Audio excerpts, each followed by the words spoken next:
딸의 손날이 내 뺨을 가르던 소리가 명동 성당 안에 총성처럼 울려 퍼졌다. 하객 300여 명이 한숨 섞인 탄식을 내뱉었고 나는 뒷걸음치며 따가운 뺨의 열기를 느꼈다. 경호 요원들이 달려오기 전에 서민지는 이미 소리쳤다. 당신 때문에 내 완벽한 날이 망가졌어요. 만약 이걸 보고 있다면 구독 버튼 눌러주고 어디서 보는지 알려줘.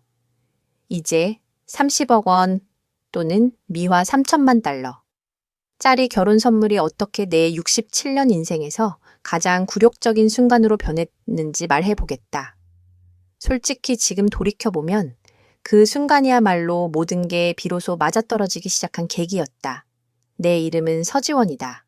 반년 전까지만 해도 나는 내 딸이 어떤 사람인지 정확히 안다고 믿었다. 5살 때부터 누더기가 된 어린아이를 기르며 23년을 보냈고 그녀가 대학에 합격했을 때도 첫 직장을 구했을 때도 약혼을 했을 때도 늘 곁에 있었다. 23년간 잠자리에서 들려주던 이야기들, 학교 발표회, 졸업식, 밤마다 나눴던 인생과 사랑과 꿈에 관한 진심 어린 대화들. 민지가 결혼 예산 얘기를 회피할 때 뭔가 잘못됐어야 했어.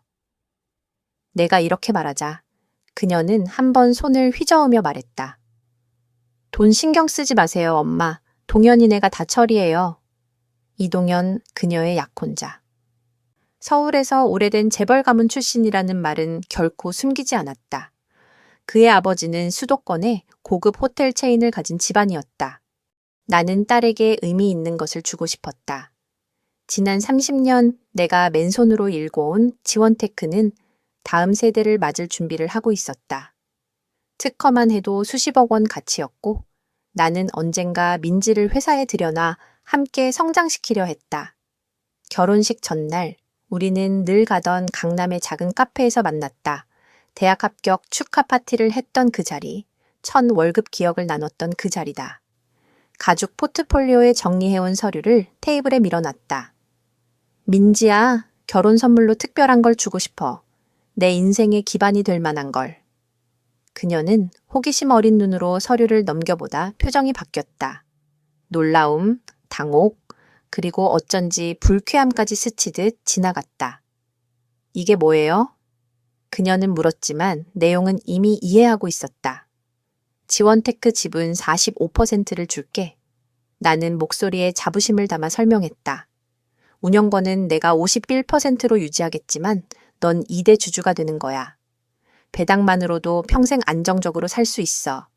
은퇴하면 난 필요 없고 네가 회사의 미래를 책임지면 좋겠어. 그녀는 두 손가락으로 포트폴리오를 밀어내며 마치 오염된 물건을 건네받는 듯했다. 저는 그런데 얽매이고 싶지 않아요. 분기 실적 보고서, 임원회의, 그런 건 제 스타일이 아니에요. 카페 안의 소음이 모두 사라지는 기분이었다. 에스프레소 기계의 쉿소리, 다른 손님의 낮은 대화 소리, 내 심장 박동만이 크게 들렸다. 나는 간신히 물었다. 그럼 넌 뭘 원해? 동영과 새 출발을 하는데 내가 도와줄 수 있는 게 뭐지? 그 순간 민지의 눈은 반짝였고 잠깐 어릴 적의 그 열정적인 아이로 보였다. 결혼 선물로 주실 거면 주식보다 훨씬 더 절실한 게 있어요. 천천히 또렷하게 말했다. 30억 원. 그 말은 체중이 실린 주먹처럼 내 몸을 때렸다. 나는 입을 벌렸다가 닫았다. 뭐라고? 내가 되물으니 그녀는 마치 내가 이해를 못하는 사람인 양 천천히 말했다. 현이랑 제주도에 있는 전원 별장을 봤어요. 포도밭은 없지만 바다 보이는 메인하우스, 게스트 코티지가 있고 완벽해요. 그런데 그 집이 30억이에요. 현의 신탁은 아직 그만큼 풀어주지 않고요. 내가 쌓아온 모든 것을 3-4을 현금으로 달라는 요구였다. 회사는 40억 원 가치라고 스스로 말한 적이 있다. 저축, 투자, 집, 그 모든 것을 다 팔라는 것이었다. 나는 차분히 커피를 마셨다. 쓴맛이 어쩐지 지금 상황과 잘 어울렸다. 민지야, 널 세상 무엇보다 사랑하지만 30억을 현금으로 줄 수는 없어. 이걸 다 해체해야 하고 그건 합리적이지 않아. 그녀의 얼굴은 놀람에서 실망으로 그리고 단호함으로 바뀌었다. 엄마, 당신 더 쓸 데가 없잖아요. 거의 70이시고 더 쓸 돈이 얼마나 있겠어요? 그 말 속에는 나의 남은 인생을 아무렇지 않게 치부해버리는 가벼움이 담겨 있었다. 마치 내가 이제 아무것도 더할 수 없는 사람이라며 내 자원을 당연히 가져가도 된다는 태도였다. 나는 그 말을 들으며 나 자신에게 속으로 질문했다. 내가 정말 모르는 사람이 내 옆에 있었던 걸까? 그때였나 그녀의 손이 내 얼굴을 스치고 성당 안은 돌처럼 굳었다. 하객들은 서로 쳐다봤고 일부는 휴대폰을 들었다. 누군가는 한사코 괜찮냐고 물었고 누군가는 경호원을 불렀다. 민지는 소리쳤다. 당신은 우리를 이해하지 못해요. 그날 밤 집으로 돌아오는 길에 나는 모든 기억을 되짚었다. 내가 왜 이토록 일을 해왔는지, 내가 딸에게 바란 것이 무엇이었는지, 그리고 내가 몰랐던 민지의 고집과 계산과 어쩌면 우리 세대가 이해하지 못한 젊은 세대의 욕망을, 그 충돌이 말로는 설명할 수 없는 상처를 남겼지만 동시에 오래 묵혀온 진실을 끄집어냈다. 이 이야기는 단순한 스캔들이 아니다. 부모와 자식, 세대 차이, 돈과 사랑의 관계에 대한 이야기다. 나는 아직 해답을 찾지 못했다. 다만 이제는 알겠다. 겉으로 완벽해 보이는 삶도 가까운 사람의 얼굴도 우리가 아는 것만큼 단순하지 않다는 것을. 그리고 언젠가 딸과 진심으로 마주 앉아 서로의 욕망과 두려움을 얘기해야겠다는 것. 끝으로 만약 이걸 보고 있다면 댓글로 당신이 어디에서 이걸 보는지, 그리고 혹시 비슷한 경험이 있다면 짧게라도 적어줘. 구독도 잊지 말고. 딸의 얼굴에 분노가 스친 순간 나는 차가운 현실을 깨달았다. 그러니까 당신은 내 행복보다 그 소중한 회사를 더 중요하게 생각한다는 거군요. 민지는 매섭게 말했다. 40억 원 가치의 회사를 절반이나 주겠다면서 그게 도움이 안 된다고요? 민지야, 그건 너한테 평생 안정적인 수익을 보장해줄 주식이야. 하지만 그녀는 고개를 저었다. 엄마, 난 그런 거 원하지 않아요. 난 동현 오빠랑 여행도 다니고 아이도 낳고 싶어요. 그런데 이사회 회의, 주주들 눈치, 그런 스트레스에 얽매이면 그럴 수 없잖아요. 나는 순간 웃음이 나올 뻔했다. 안정적인 회사 지분보다 수십억 원짜리 제주 별장을 관리하는 게 더 스트레스가 덜하다는 발상이 얼마나 황당한지. 하지만 민지는 진심이었다. 동현 씨 생각은 어때? 내가 물었다. 민지의 눈빛이 순간 흔들리더니 방어적으로 굳어졌다. 오빠도 나랑 같아요. 엄마 회사에 묶이지 않고 새롭게 시작하는 게 낫대요. 오빠도 사업 아이디어가 있거든요. 해외 수출입 쪽으로. 근데 자본이 필요해요. 그 말을 들은 순간 속이 차갑게 식어갔다.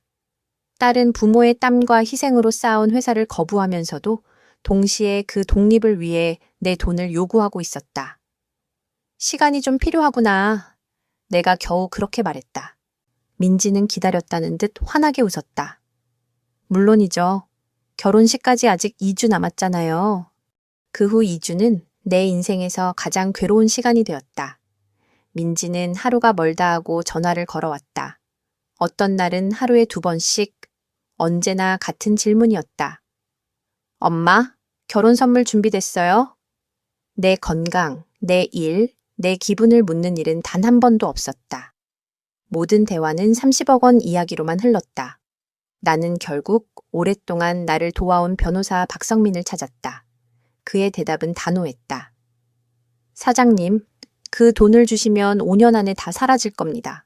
그리고 분명히 또 요구할 겁니다. 나는 동생 영희에게도 털어놨다.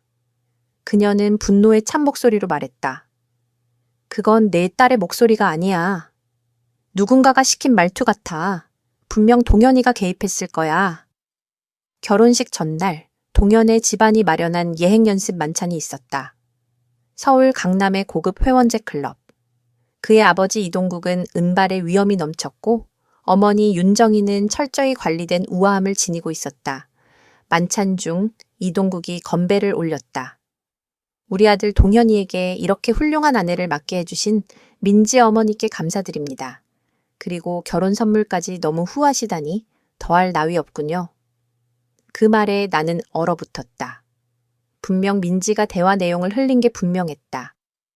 겉으로는 웃으며 고개를 끄덕였지만 속은 분노로 끓어올랐다. 내가 30억 원을 이미 약속한 듯 말하는 그의 태도는 오만을 넘어선 모욕이었다. 식사 후 동현이 나를 불러냈다. 우리는 테라스로 나와 골프장 위로 스치는 밤바람을 맞았다. 그는 미리 준비한 듯한 말투로 시작했다. 장모님, 정말 감사드립니다. 제주 별장은 저희에게 가정의 시작이 될 소중한 곳이에요. 나는 그의 말을 끊었다. 동현 씨, 난 아직 어떤 결정도 하지 않았습니다. 그의 미소가 잠깐 흔들렸다. 아, 민지가 다 된 줄 알았는데요. 아니에요. 짧은 침묵이 흘렀다.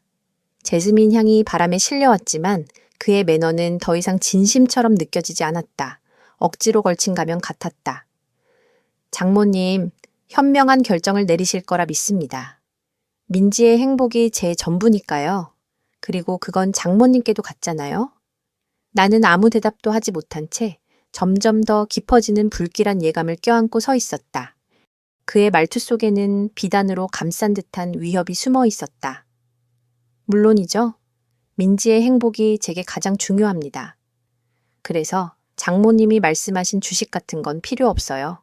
저희는 우리만의 미래를 개척하고 싶습니다. 다른 사람 회사에 묶이고 싶지 않아요. 이동현은 가볍게 손을 휘저으며 내 30년 인생을 무심히 잘라냈다. 그건 그냥 회사가 아니에요. 매출도 꾸준하고 성장 가능성도 커요. 민지가 평생 재정적으로 독립할 수 있는 길이죠. 그는 미소를 거두고 차갑게 말했다. 독립이 아니라 의존이겠죠. 분기 보고서, 이사회, 가족 사업에 얽힌 갈등들. 민지는 그런 족쇄 없이 살아야 합니다. 그 순간 몇 주 동안 잃어버렸던 명료함이 내 안에서 번쩍였다. 민지가 진짜 필요로 하는 건 어머니와의 관계를 지켜주는 남편이지 그 사이를 갈라놓는 사람이 아니에요. 이 말에 동현의 가면이 완전히 벗겨졌다. 계산적인 눈빛으로 그가 속삭였다. 민지는 28이에요. 성인이죠. 이제는 엄마의 통제를 벗어나고 싶어 합니다. 그동안 희생을 강조하며 죄책감을 심어온 건 엄마 아닙니까? 나는 숨이 막혀왔다. 23년 동안 단 한 번도 사랑을 무기로 삼은 적 없었다. 그런데 그가 내 헌신을 조종이라고 왜곡하다니. 그건 사실이 아니에요. 내가 낮게 말했다. 그렇습니까? 그렇다면 증명해보세요. 민지가 원하는 걸 주고 아무 조건 없이 놓아주세요. 나는 이 사위 될 남자를 똑바로 바라봤다. 그리고 조용히 말했다. 동현 씨, 민지가 다 얘기 안 한 게 있어요. 그 아이는 5살 때 입양됐습니다. 학대받던 가정에서 벗어나 저에게 왔고 오랜 시간 치료와 사랑으로 회복했어요. 그런 아이를 내가 조종한다고요? 그건 잔인한 거예요. 하지만 그의 표정은 변하지 않았다.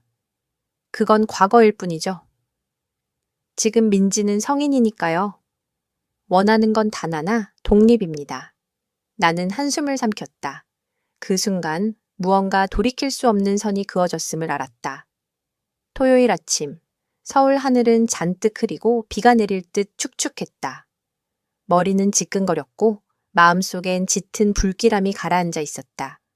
결혼식은 오후 2시 명동성당에서 열리기로 되어 있었다. 나는 민지가 몇 달 전 직접 고른 남색 원피스를 입고 1시 반에 도착했다. 성당은 이미 하객들로 가득 차 있었다. 대부분이 동현 쪽 친척과 지인들이었고 내 쪽 손님은 손에 꼽을 정도였다. 민지는 순백의 웨딩드레스 차림으로 등장했다. 내 동생이 아버지 대신 손을 잡고 입장로를 걸어 내려왔다. 그녀는 눈부셨다. 마치 모든 고난과 갈등을 뒤로하고 이제야 행복을 찾은 듯 환하게 빛나고 있었다. 서약은 전통적이고 아름다웠다. 나는 눈물이 고여 오는 걸 막지 못했다.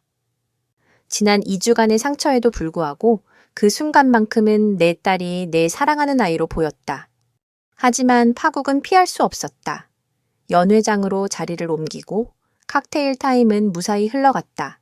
사진 촬영, 손님들과 인사, 웃음소리가 가득했다. 저녁 만찬이 시작된 건 유법시. 강남의 호텔 연회장은 하얀 장미와 크리스털 장식으로 꾸며져 있었다. 나는 신부 측 상석에 앉아 대화를 나누며 분위기를 지켜봤다. 건배사가 이어졌다. 신랑 친구와 들러리의 축사가 끝난 후 민지가 자리에서 일어섰다. 조명이 비치는 그녀의 드레스가 찬란히 빛났다. 오늘 이 자리에 와주신 모든 분들께 감사드립니다. 그녀의 목소리는 맑고 힘찼다. 저와 동현 오빠가 새로운 출발을 할 수 있도록 여러분이 보내주신 사랑과 응원 진심으로 감사드려요. 처음엔 평범한 결혼식 답사였다. 그러나 점점 그녀의 목소리는 강해졌다. 그리고 무엇보다 5살 때부터 저를 키워주신 어머니 서지원님께 감사드립니다. 박수가 잔잔히 울려 퍼졌다. 나는 미소를 지으며 고개를 끄덕였다. 어머니는 제게 인내와 끈기, 그리고 가족을 위한 희생과 헌신을 가르쳐 주셨습니다. 그래서 저는 너무 기쁩니다.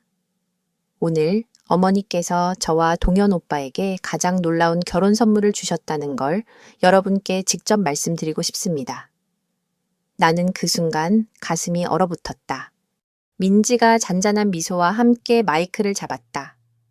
저와 동현 오빠가 곧 새 보금자리를 마련하게 됐습니다. 제주 바닷가에 있는 별장이에요. 이건 모두 어머니 서지원님 덕분입니다. 어머니께서 저희에게 이 집의 계약금을 선물해 주셨어요. 순식간에 연회장은 박수와 환호로 가득 찼다. 300명의 하객이 나의 희생과 사랑을 칭송하며 손뼉을 쳤다. 하지만 나는 아무것도 약속한 적이 없었다. 내가 내민 건 회사 지분이었고 민지는 그것을 냉정히 거절했었다. 그런데 지금 내 이름으로 수십억 원이 오간 듯 꾸며져 있었다.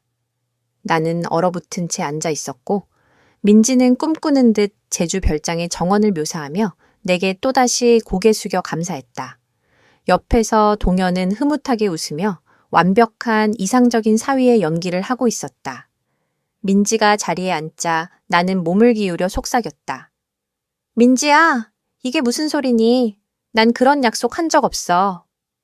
그녀는 멀리서 보면 다정한 미소, 그러나 가까이서 보면 얼음처럼 차가운 얼굴로 속삭였다. 엄마는 하실 거예요. 이제 모두가 들었으니까. 그 순간 나는 완벽히 당했음을 깨달았다. 명동성당에서 시작된 화려한 결혼식, 강남 호텔의 연회장 안에서 내 명예와 체면은 올가미가 되었다. 그러나 그녀가 몰랐던 게 하나 있었다. 난 40억 원 규모의 회사를 맨손으로 일궈낸 여자였다. 결코 조종당하며 여기까지 온 게 아니었다. 나는 다리를 떨며 자리에서 일어섰지만 목소리는 분명했다. 민지야, 오해가 있는 것 같구나. 연회장은 순식간에 정적에 잠겼다. 300명의 시선이 내게 꽂혔다. 민지의 미소가 흔들렸으나 여전히 억지로 유지하고 있었다. 난 민지와 동현 씨에게 30억 원을 준 적이 없다. 내가 제안한 건 지원테크, 지분 41.5%였다. 하지만 민지가 사업에 관여하기 싫다며 거절했지. 숨조차 멎은 듯한 정적. 멀리서 누군가의 유리잔에 얼음이 부딪히는 소리만 울렸다. 민지의 얼굴이 순간 창백하게 굳었다. 엄마, 지금 뭐 하시는 거예요? 그녀가 이를 악물고 속삭였지만 나는 마이크 앞에서 또렷이 말했다. 나는 내 딸을 사랑하지만 거짓으로 나를 압박하게 둘 수는 없다. 내 전 재산을 팔아 너희 사치를 떠받칠 생각은 없어. 동현이 벌떡 일어나 얼굴이 붉게 달아올랐다. 어머니, 지금은 이런 얘기할 때가 아닙니다. 조용히 얘기하시죠. 나는 그를 똑바로 바라보며 잘라 말했다. 그럴 시간은 민지가 300명 앞에서 거짓말을 했을 때 이미 끝났습니다. 민지의 눈에 분노가 번졌다. 엄마는 날 망신 주고 있어요. 내 결혼식 날 모두 앞에서. 네가 날 속였을 때 이미 스스로 망신을 자초한 거야. 그때 그녀의 손바닥이 내 뺨을 세차게 갈랐다. 쾅 하는 소리가 연회장에 울려 퍼졌고 나는 비틀거리며 뒤로 물러섰다. 뜨거운 통증이 번지자 동시에 300명이 일제히 숨을 삼켰다. 이기적이고 냉정한 노인네. 민지가 비명을 질렀다. 내가 원한 건 단지 시작할 기회였어. 하지만 엄마는 돈만 더 소중하잖아. 경호원들이 달려왔지만 이미 민지는 제어 불가능했다. 눈물에 번진 화장이 흘러내리며 목소리가 터져나왔다.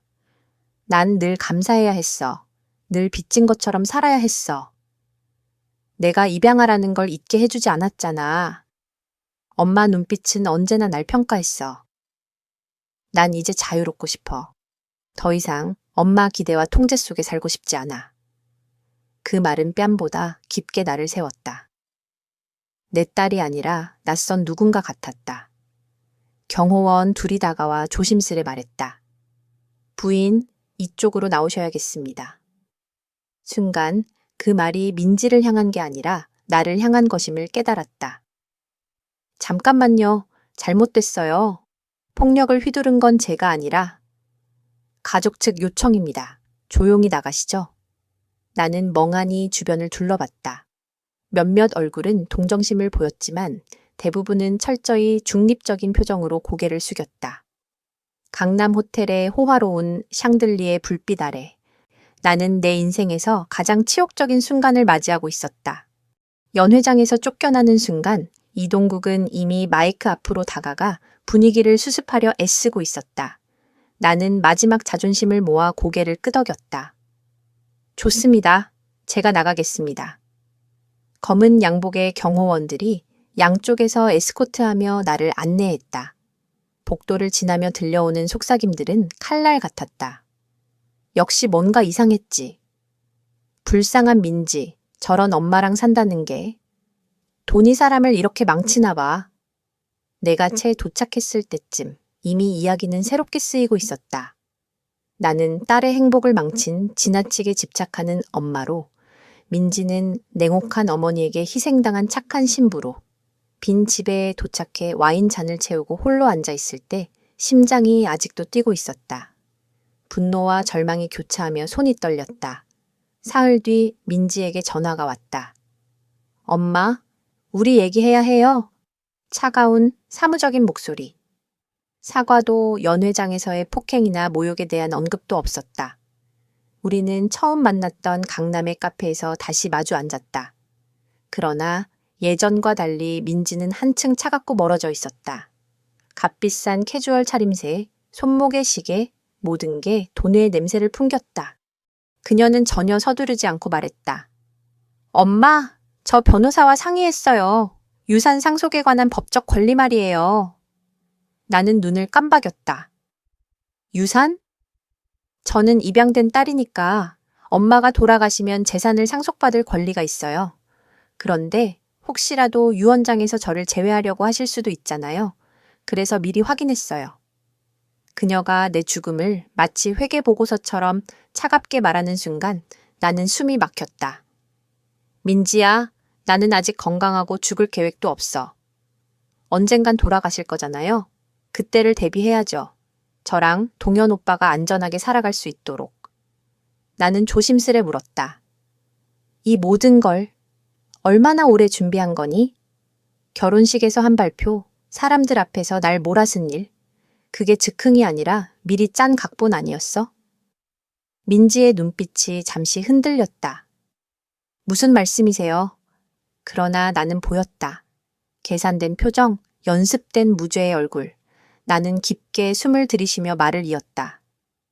동현 씨는 단순히 부유한 청년이 아니야. 그의 집안엔 문제가 있어. 너 알고 있었니? 동현 아버지가 운영하던 호텔 체인이 반년 전 파산 신청을 했다는 사실. 민지의 얼굴이 하얗게 질렸다. 그럴 리가 없어요. 호텔들은 잘 되고 있다고. 아니야. 투자 실패, 소송, 부채. 500억 원이 넘는 빚으로 자산은 이미 동결됐어. 제주 별장? 그건 단순한 로맨틱한 신혼집이 아니라 현금화하려는 투자 수단이었지. 민지는 손을 떨며 커피잔을 붙잡았다. 동현 오빠는 잠깐 유동성 문제가 있다고 했어요. 하지만 곧 해결될 거라고. 해결? 내 돈으로? 나는 단호히 잘랐다. 그제야 민지의 눈에 의심이 번졌다. 아니에요. 동현 오빠는 날 사랑해요. 절대 그럴 리가. 그러나 나는 그녀의 눈 속에 서서히 스며드는 균열을 보았다. 나는 부드럽게 손을 내밀며 말했다. 민지야, 제발 눈을 떠. 네가 사랑한다고 믿은 남자는 널 이용한 걸지도 몰라. 네가 진짜로 알아야 할 건 그 사람의 진짜 과거와 지금이야. 민지는 결국 흐느끼며 속삭였다. 어머니, 제가 무슨 짓을 한 거죠? 그 순간 23년 전 두려움에 떨며 내 품에 안겼던 작은 아이가 다시 보였다. 악몽에 시달리다 내 손을 꼭 붙잡던 그 여린 딸의 그림자가. 결혼 준비 이야기를 해보자, 민지야. 장소를 누가 골랐고, 비용은 누가 감당한다고 했고, 하객 명단은 누가 늘렸는지. 거의 다 동현 오빠가 했어요. 오빠가 민지에게는 최고만 해주고 싶다고 했어요. 그녀의 목소리는 떨리듯 낮았다. 하지만 청구서는 눈덩이처럼 불어났다. 예산을 지키자고 물으면 그는 늘 돈은 걱정하지 마. 장모님이 해결해 주실 거야 라며 손살에 쳤다. 민지는 초췌하게 고개를 끄덕였다. 허니문도 마찬가지였어요. 다음 주에 유럽으로 한 달 가요. 1등석 항공권, 특급 호텔, 전용 투어, 전부 잘 꾸며놨대요. 전부가 그의 집안이 내줄 줄 알았죠. 그런데 청구서가 도착하기 전엔 이미 파산 신청이 난 상황이었어요. 우리는 잠시 말없이 앉아 서로의 얼굴을 바라봤다. 민지는 교묘하게 속여진 덫에 걸려 있었다. 부모 없는 어린 시절 안정과 인정만을 갈구했던 아이에게 매력적 포장으로 접근한 누군가가 그녀의 약점을 정확히 노린 것이었다. 엄마, 솔직히 물어볼게요. 민지가 마침내 입을 열었다. 제가 자랄 때 정말 감사할 줄 모르는 버릇없는 애처럼 보였나요? 제가 엄마에게 했던 희생을 모른 척한 적이 있나요? 그 질문에 나의 가슴은 부서졌다. 아니야, 민지야. 넌 내 인생에서 가장 소중한 존재였어. 매일 너와 함께한 시간은 선물이었다. 그녀는 떨리는 눈으로 물었다. 그럼 왜 동현 오빠가 엄마가 죄책감을 심어줬다고 했을까? 엄마가 날 조종한다고 했고 나를 늘 빚진 사람처럼 만들었다고 했어요. 나는 조심스럽게 말했다. 그 사람이 우리 사이를 벌리려고 한 거야. 널 돈을 위해 이용하려는 사람이었어. 민지의 눈에 처음으로, 이 사건 이후 처음으로 생기는 희미한 희망에 불꽃이 번졌다. 나는 즉시 내 폰을 꺼내 기록해둔 자료를 보여주었다. 동현 쪽의 재정거래 명세서, 예약 서류, 신용카드 사용 내역, 그리고 호텔 체인 관련 소송 기록들. 그가 한 실수는 하나였어. 네가 감정적으로 나를 믿는다는 점을 과신한 거야. 그 사이에 난 모든 걸 기록해뒀지.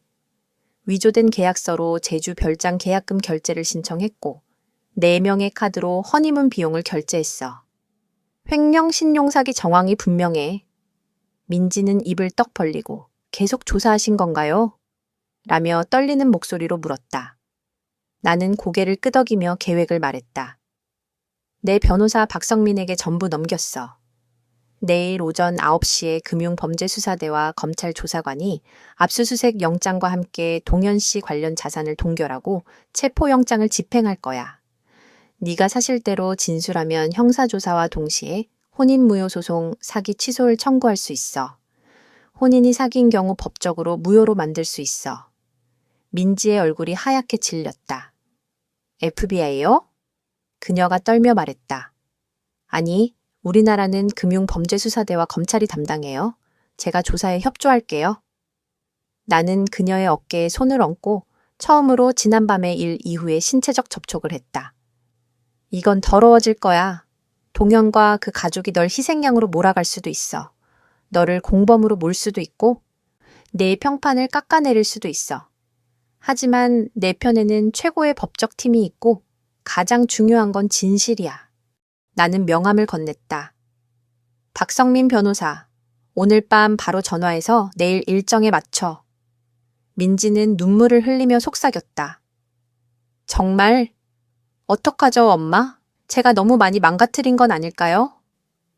나는 웃음 섞인 숨을 내쉬었다. 민지야, 난 67살이야. 회사를 일군 것도 너를 키운 것도 다 내 선택과 책임이야. 내 명예는 진실로 지켜질 수 있어. 내 눈물은 이제 다른 종류의 눈물이야. 안도의 눈물일 수도 있어. 그날 우리는 서로의 손을 꼭 잡고 다시 한번 약속했다. 그녀는 돌아가서 평소처럼 행동할 것, 그리고 절대 동현에게 우리가 나눈 대화를 털어놓지 말 것. 내일 아침 9시에 문을 두드리는 이들이 올 때 그녀는 진실을 말하고 끝까지 협조할 것이다. 그 길은 더럽고 고통스러울 테지만 우리가 선택한 길이었다. 나는 마음속으로 다짐했다. 이 늙은 몸으로라도 내 딸을 잡아먹으려 한 자들에게 마지막 한 방을 날리겠다고. 당신이 사랑에 빠진 젊은 여성이기에 본능적으로 반응한 방식으로 반응했을 거란 걸 나는 알고 있었다. 나는 민지를 꼭 안아주었다. 어쩔 수 없이 아직도 엄마의 품이 필요할 때가 있는 내 작은 딸. 그리고 결혼식에서 한 말 하나만큼은 맞다 하고 나는 낮게 웃었다. 뭐라고? 민지가 속삭였다. 네가 원하던 그 자유를 줄 기회를 이제 마련해 줄게.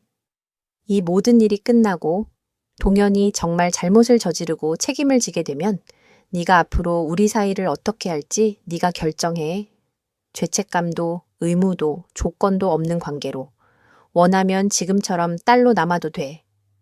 민지는 잠시 나를 바라보다 이내 눈가에 눈물이 맺혔다. 엄마, 만약 제가 전에 가졌던 관계로 돌아가고 싶으면 어떡해요? 그냥 다시 딸이 되고 싶을 때도 있을 텐데. 그럼 넌 언제나 내 딸이야. 300명 앞에서 뺨을 때린다고 해도 그건 변하지 않아. 시간은 느리지만 분명히 흐르고 6달 뒤 우리는 다시 강남의 작은 카페에서 커피를 앞에 두고 마주 앉아 있었다. 동현은 금융범죄 혐의로 금고형 18개월을 선고받았고 검찰과 금융범죄수사대의 수사 끝에 블랙우드 가문은 파산 절차를 겪으며 가문 재산은 모두 정리되었다. 나파의 포도밭처럼 보였던 그 별장은 채권자들 손에 넘어가 경매로 팔려나갔다. 민지는 낮에는 지역 비영리 단체에서 파트타임으로 일하고 밤엔 경영 수업을 들으며 밤늦게까지 강의를 듣고 있었다. 뜻밖에도 그녀는 지원 테크를 이해하려는 의지를 보였다. 엄마, 저는 배울래요. 이 회사가 왜 소중한지, 제가 왜 그럴 자격이 있는지 이해하고 싶어요. 그녀의 목소리에는 후회의 떨림과 진심이 섞여 있었다. 나는 서류철 하나를 조심스럽게 테이블 위로 밀었다. 민지는 경계 어린 표정으로 서류를 펼쳤다. 눈이 커졌다. 51%? 응. 내가 은퇴할 준비가 됐어. 나는 담담히 말했다. 네가 회사를 맡아. 네가 그럴 자격을 얻었으니까. 민지는 눈물을 흘리며 물었다. 제가 그럴 자격이요? 너는 살아남았어. 동현과의 사건을 겪고도 무너지지 않았지. 진실을 택했고 편안한 거짓말 대신 어려운 결정을 선택했어. 가장 중요한 건 네가 우리를 택했다는 거야. 가족을 택했다는 거지. 나는 그녀의 손을 잡고 꽉 쥐었다. 이번에는 기쁨의 눈물이었다. 사랑해, 엄마. 나도 사랑해, 민지야. 언제나, 그리고 앞으로도. 카페를 나서며 나는 지난 반년을 떠올렸다. 신뢰가 얼마나 쉽게 깨질 수 있고 다시 쌓는데 얼마나 시간이 걸리는지. 진짜 사랑은 배신과 실수조차 견뎌낸다는 것. 민지는 독립이란 사랑하는 사람들과 끊어지는 게 아니라 자신의 선택에 책임을 지고 실수로부터 배우는 것임을 배웠다. 나는 때로 누군가에게 실패할 기회를 주고 그들이 다시 길을 찾도록 돕는 것. 그것이야말로 최고의 선물일 수 있다는 걸 깨달았다. 결혼식에서의 그 소라는 SNS에서 일주일쯤 화제가 되었지만 그 뒤에 이어진 화해는 조용하고 깊었으며 훨씬 값졌다. 가장 아픈 순간들이 때로는 가장 필요한 순간으로 바뀌기도 한다. 들어줘서 고마워. 구독 잊지 말고 내 이야기 있으면 댓글로 나눠줘. 내 목소리는 중요해.